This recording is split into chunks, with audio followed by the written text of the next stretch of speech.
cheerleading. From sight, it is a group of females holding pom-poms ranking for a victory, yelling things like, "Let's go," or "Go fight, win." Sound familiar? Well, I'm sure most of you do since you said it in my survey. Today I'm here to inform you about the requirements and skill of a cheerleader and how it has changed over the years. Throughout many years in history, the fundamentals of cheerleading have changed while the requirements and skill have vastly improved. By the end of this speech, you will have a better understanding of the history of cheerleading, the different types of cheerleading, and the fundamentals of cheerleading. So let's start off from when it all began. The history of football and sporting events closely relates to the history of cheerleading because, after all, the main purpose of a cheerleader is to support her athletes. According to the International Cheer Union, the very first ever witnessed group of cheerleaders was at the Princeton University versus Rutgers University football game in the state of New Jersey in the year of 1869. This group was formed by Princeton University students who had the intentions of leading cheers, or in other words, unified yells and chants. They then classified themselves as a pep club. Believe it or not, the very first members within this pep club were all males. In fact, two of the males within this pep club were rugby players who also played for Princeton. As time went on, other schools started to adapt to this idea of a pep club as it was such a huge success at football games. They then would yell, "Rah, rah, ray," "Tiger, tiger," "sis, sis, sis," "boom, boom, boom." That in itself is a change. You wouldn't go to a football game nowadays and hear a cheerleader yell, "Rah, rah, ray," "Tiger, tiger," "sis, sis, sis," "boom, boom, boom." It just doesn't happen. Although males are the very first in history to start up a cheerleading team, cheerleaders are now females. But there are different types of cheerleading. The first and very most common type of cheerleading is sideline cheerleaders. As much as I hate to admit it, the sideline cheerleaders would probably follow under the stereotypical type of cheerleading, or as Fagan would say in her article, the ditzy girls hopping around aimlessly on sidelines. It's common to find these types of cheerleaders at youth Pop Warner football games or high school football/basketball games. As far as youth Pop Warner, it's open to the community. Most likely will have a slight charge, and the only requirement is a sign-up.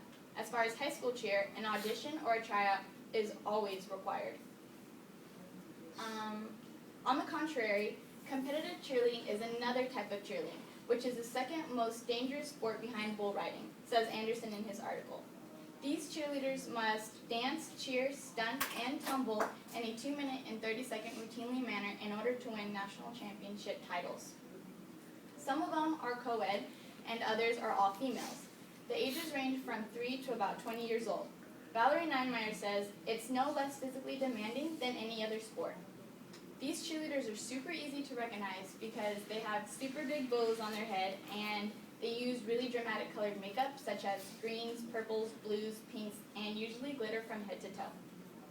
Last but not least, professional cheerleading is a different type of cheerleading. What makes this group so professional? It's the fact that they have to cheer for professional teams such as NFL and NBA. Unlike sideline cheerleaders and competitive cheerleaders, these cheerleaders are mostly dance-based, meaning that when they're on the field, their main focus is dance. Not that there's anything wrong with this type of cheerleading, it's just a different type. Yes, these different types of cheerleading are super different in many ways, but their passion, motivation, and most of all their spirit is something that unites them all.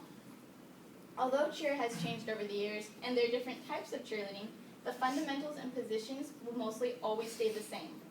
There are 3 to 4 positions in a basic stunt group. We'll start with the flyer. The flyer is in the middle, who then gets lifted up or thrown up in the air. She's almost like the center of attention because she's the one that has to do all the fancy tricks. Next is the bases. The bases are on the side, who then lift or throw the flyer up in the air, then catch in a cradle position and let her out easily. The back spot is super important. She's in the back and she helps lift or throw the flyer and keeps the stunt very sturdy. She's very important he is very important because if the flyer falls back or is unstable, the back spot is able to catch. The front spot is not really necessary and most college teams aren't able to use front spots, but in a basket toss forever like you see in my picture, when she is thrown up in the air, the flyer is able to get more height with a front spot. So now you know the history behind cheerleading, the different types of cheerleading, and the different fundamental terms of a cheerleader. So now when you look at a cheerleader, I hope you can look past their really big bows and shiny pom-poms and know the history of cheerleading. Thank you.